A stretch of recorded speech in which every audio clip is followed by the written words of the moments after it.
Assalamualaikum warahmatullahi wabarakatuh. Selamat malam, salam sejahtera untuk kita semua.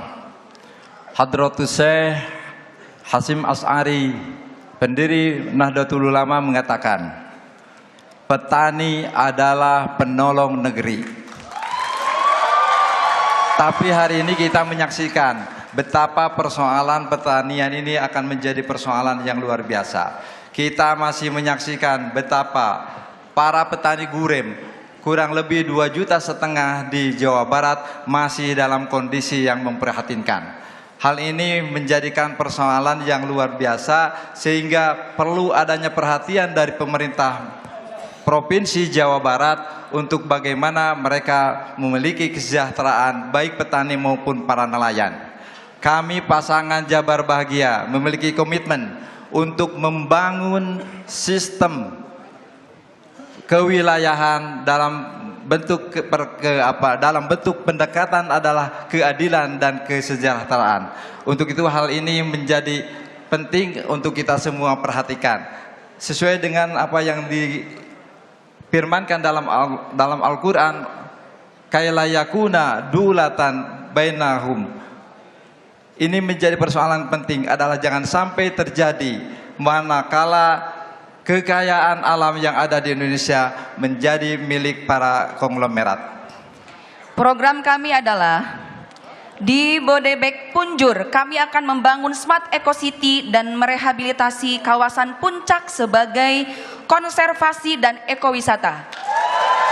Di Bandung Raya, kami fokus pada transportasi umum yang terintegrasi, hunian terjangkau, industri kreatif, dan restorasi Sungai Citarum. Baik, cukup ya, waktunya habis. Selanjutnya kepada pasangan calon nomor urut 2 untuk menyampaikan visi misi dengan waktu yang sama yakni 2 menit, dihitung ketika akan mulai berbicara. Silakan.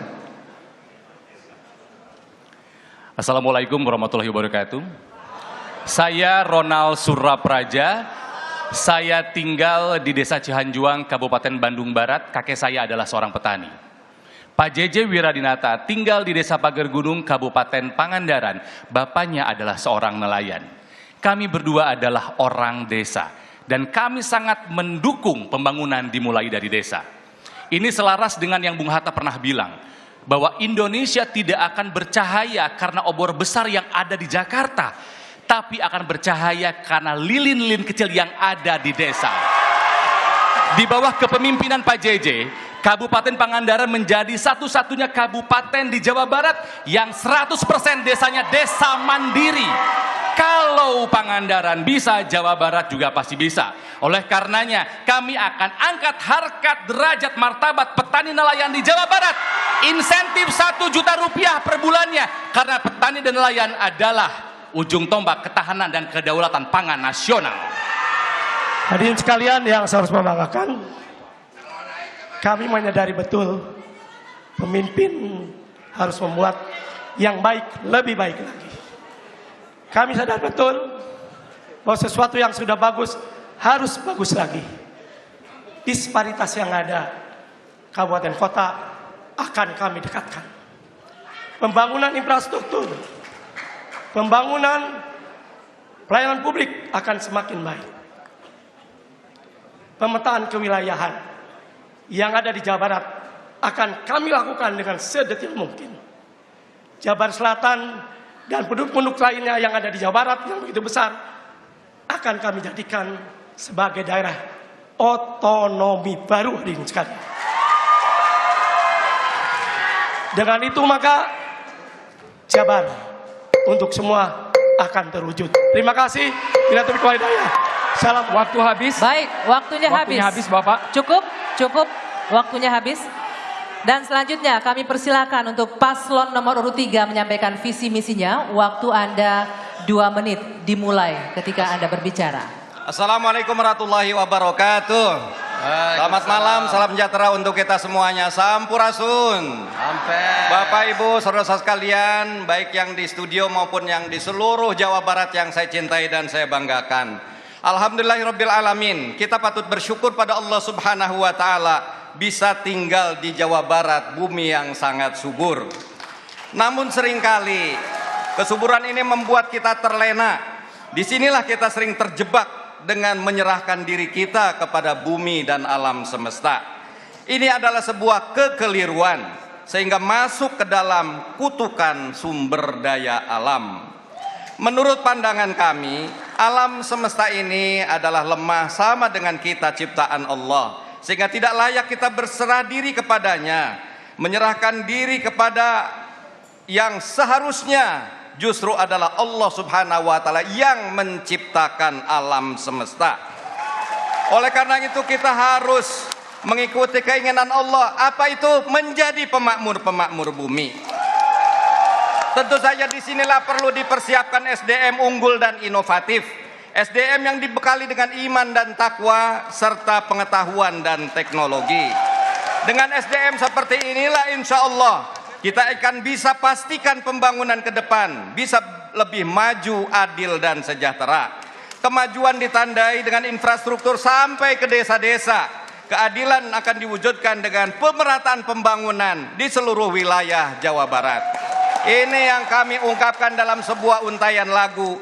Jawa Barat maju, jalan-jalan na lalecir. Jawa Barat maju, rizkina gampil diangkir. Jawa Barat maju, beteng rahayat baluncir. Rahayatna gampil diajak mikir serta senang berzikir. Syaihu Habibi. Waktunya Cukup, habis Bapak. waktunya habis. Habis waktunya Bapak. Selanjutnya marilah kita dengarkan pasangan calon nomor urut 4 untuk menyampaikan visi misi dengan waktu 2 menit dihitung ketika Bapak berbicara. Assalamualaikum warahmatullahi wabarakatuh. Seluruh warga Jawa Barat dimanapun berada, baik yang berada di Provinsi Jawa Barat, di luar Provinsi Jawa Barat, bahkan di luar negeri yang hari ini lagi menganu nasib menghidupi keluarganya yang ada di Jawa Barat. Pak Ahmad Heriawan beserta istri, mantan Gubernur Jawa Barat yang saya hormati. Hari ini kita berada di tanah Bogor yang mengingatkan kita pada sejarah peradaban Sunda yang bernama Pakuan Pajajaran. Di Pakuan Pajajaran itulah peradaban dikibarkan di berbagai daerah dengan ajaran Siliwangi. Dari ajaran Siliwangi itu lahirlah sebuah peradaban dalam ungkara Sunda yang berbunyi. Lembur subur, kota Bagja, masjid jeung diri ngahiji. Elmu nges ayana semu, harta nges ngawujud harti, nyanding pamimpin karakyat, pandita ajeg wiwaha, ucap jeung lengka sarua, pitutur ngawujud subur, ayat ngawujud keadab. Seluruh rangkaian peradaban itu bisa diwujudkan dengan kerangka berpikir, ngurus lembur, nata kota. Kerangka berpikir ngurus lembur nata kota melahirkan 4 variabel pemikiran. Yang pertama adalah menetapkan tata ruang yang berbasis kultur. Yang kedua, membangun infrastruktur wilayah yang berkeadilan dengan mendapatkan prinsip-prinsip ngurus desa dan menata kota. Yang ketiga, membantu para petani, baik melindungi sumber pangannya maupun para nelayan, melindungi sumber kelautannya, melindungi mereka dengan asuransi kecelakaan, asuransi kematian, dan asuransi kesehatan. Kemudian membangun postur birokrasi yang melayani berbasis digital, birokrasi yang berbasis produksi, yang mengefisienkan seluruh fiskal yang dimilikinya demi kemakmuran rakyat. Dengan kerangka inilah kita akan membangun postur rakyat Jawa Barat yang gemah ripah, repeh, rapi,